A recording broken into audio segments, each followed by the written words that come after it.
Hello दोस्तों। आज बात करेंगे हम कोणार्क सूर्य मंदिर की। कोणार्क सूर्य मंदिर, वास्तुकला, इतिहास और महत्व सारा कुछ जानेंगे इसके बारे में। कोणार्क का सूर्य मंदिर भारतीय वास्तुकला और इंजीनियरिंग का एक अद्भुत नमूना है जो उड़ीसा राज्य के पुरी जिले में बंगाल की खाड़ी के तट पर स्थित है। यह मंदिर न केवल एक पवित्र तीर्थ स्थल है बल्कि यूनेस्को की विश्व धरोहर स्थल है जिसे 1984 में यह दर्जा मिला था। कोणार्क का शब्द दो शब्दों से मिलकर बना है। कोणार्क अर्थात कोना या किनारा और अर्क अर्थात सूर्य। इस प्रकार कोणार्क का अर्थ है सूर्य का कोना। यह मंदिर का भारतीय उपमहाद्वीप में सूर्य पूजा के सबसे महत्वपूर्ण केंद्र में से एक है और कालिंग वास्तुकला की पराकाष्ठा को दर्शाता है।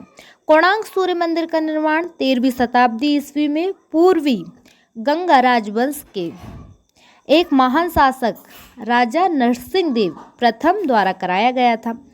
किंवदंतियों के अनुसार राजा ने यह मंदिर कालिंग प्राचीन ओडिशा की मुस्लिम सेनाओं पर अपनी जीत की स्मृति में भगवान सूर्य के प्रति अपनी कृतज्ञता व्यक्त करने के लिए बनवाया था। मंदिर के निर्माण में लगभग 12 वर्ष का समय लगा था। इसमें उस समय के हिसाब से एक भारी राशि का व्यय हुआ था। कहा जाता है कि मंदिर के मुख्य वास्तुकला विशु महाराणा थे। मंदिर का निर्माण जिस स्थान पर किया गया था वह पहले चंद्रभागा नदी के मुहाने पर स्थित था जो अब सूख चुकी है। मंदिर को लेकर कई किंवदंतियां एवं प्रसिद्ध कहानियां हैं। भगवान कृष्ण के पुत्र सांब का उल्लेख है। सांब को एक बार कुष्ठ रोग हो गया था। ऋषि कटक ने उन्हें सूर्य देव की पूजा करने की सलाह दी थी। सांब ने इस स्थान पर सूर्य देव की घोर तपस्या की और चंद्रभागा नदी में स्नान किया जिससे उनका रोग दूर हो गया। स्वस्थ होने के बाद उन्होंने यहाँ सूर्य मंदिर बनवाने का निर्णय लिया। एक विशाल रथ का रूप कोणार्क मंदिर की सबसे विशिष्ट विशेषता है इसका विशाल रथ के रूप में डिजाइन। यह कल्पना भगवान सूर्य के पौराणिक रथ का प्रतिनिधित्व करती थी जिसमें सूर्य देव स्वयं विराजमान है और ब्रह्मांड के चारों ओर यात्रा कर रहे हैं। मंदिर में पत्थर के तरासे गए 24 विशाल पहिए हैं जो रथ के दोनों ओर प्रत्येक और 12 लगे हुए हैं। ये पहिए लगभग 9 फीट व्यास के हैं और अत्यंत कलात्मक रूप से सजे हुए हैं। ये पहिए न केवल सजावट का हिस्सा है बल्कि काल चक्र का भी प्रतिनिधित्व करते हैं।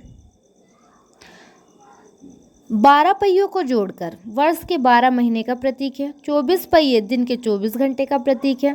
प्रत्येक पहिए की 8 तिलियां दिन के 8 पहर का प्रतिनिधित्व करती है।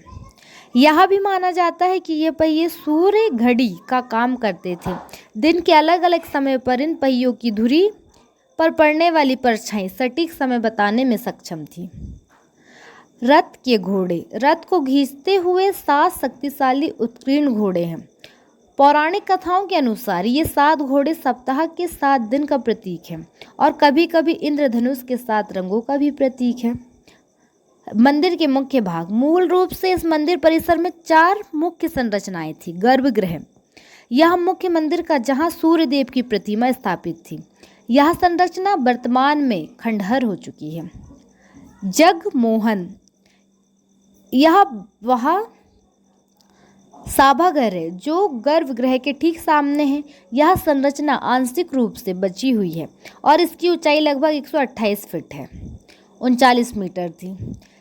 नाट्य मंदिर यह वह मंच था जहां सूर्य देव को समर्पित नृत्य और संगीत वस्तु किया जाते थे। यह भी जगमोहन के सामने स्थित है। भोग मंदिर यह वह भवन था जहां भोग प्रसाद तैयार और वितरित किया जाता था। कोणार्क मंदिर की मूर्ति कला इसकी कलात्मक उत्कृष्टता का प्रमाण है। इसकी दीवारों पर जीवन के विभिन्न पहलुओं, धार्मिक दृश्य और कामुक अभिव्यक्तियों की विस्तृत नक्काशी है जो इसे भारत के सबसे अधिक नक्काशीदार मंदिर में से एक बनाती है। देवता और पौराणिक कथाओं के अनुसार मंदिर की दीवारों पर हिंदू देवी देवता जैसे विष्णु, शिव, दुर्गा और अन्य मूर्तियां उकेरी गई है। रामायण और महाभारत की कथाओं से संबंधित दृश्य भी हैं। सैनिक और शिकार के दृश्य तत्कालीन कालिंग सेना के जीवन, युद्ध, शिकार और शाही जुलूसों का चित्रण भी मिलता है। संगीतकार और नर्तक नाट्य मंदिर की नक्काशी विशेष रूप से संगीतकारों को और उनके वाद्य यंत्रों से सजी है, जो उस समय की समृद्धि संस्कृति विरासत को दर्शाती है। मैथुन कामुक मूर्तियाँ। कोणार्क अपनी मैथुन मूर्तियों के लिए प्रसिद्ध है, जो खजुराहो के मंदिर की तरह है। इन मूर्ति को धर्म, दर्शन और जीवन के चक्र के एक भाग के रूप में देखा जाता है। खंडहर और छरहण। वर्तमान में कोणार्क मंदिर का मुख्य भाग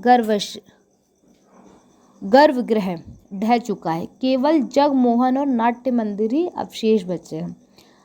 मंदिर खंडहर होने के कई कारण माने जाते हैं।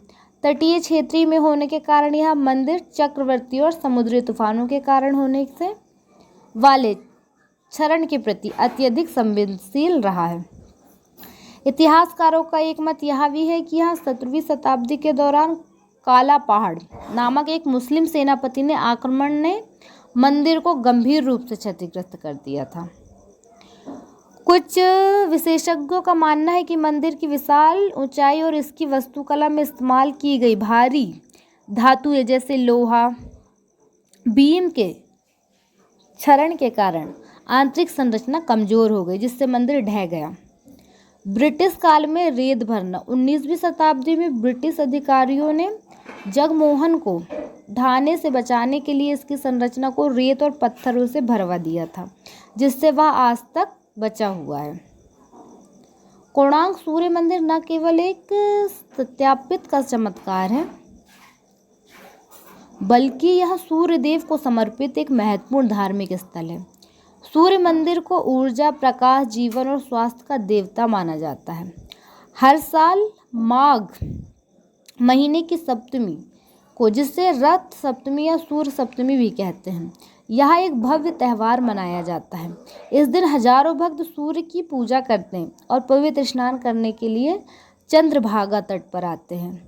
ओडिशा की पहचान है। यह मंदिर ओडिशा की सांस्कृतिक और कलात्मक पहचान का प्रतीक है। कालिक वास्तुकला की भव्यता और शिल्पकला की बारीकी से भारतीय कला के इतिहास में एक अद्वितीय स्थान दिलाती है। आज भी कोणार्क सूर्य मंदिर अपने खंडहरों में भी अद्भुत और गौरव भव्यता समेटे हुए है। यह उन कारीगर की असाधारण प्रतिभा का प्रमाण है, जिन्होंने पत्थर को जीवंत कला कृति में बदला। कोणार्क का सूर्य मंदिर एक ऐसा स्मारक है जो हमें प्राचीन भारत की वैज्ञानिक स्थापित और कलात्मक प्रगति की याद दिलाता है। रथ के पहिए के माध्यम से समय और जीवन के चक्र का चित्रण और पत्थर की कलाकृतियों में जीवन में हर पहलू का समावेश। इस मंदिर को विश्व के महानतम वास्तु चमत्कारों में से एक माना जाता है। यह इतिहास के पन्नों में ओडिशा की गौरवशाली संस्कृति विरासत को अमर कर चुका है।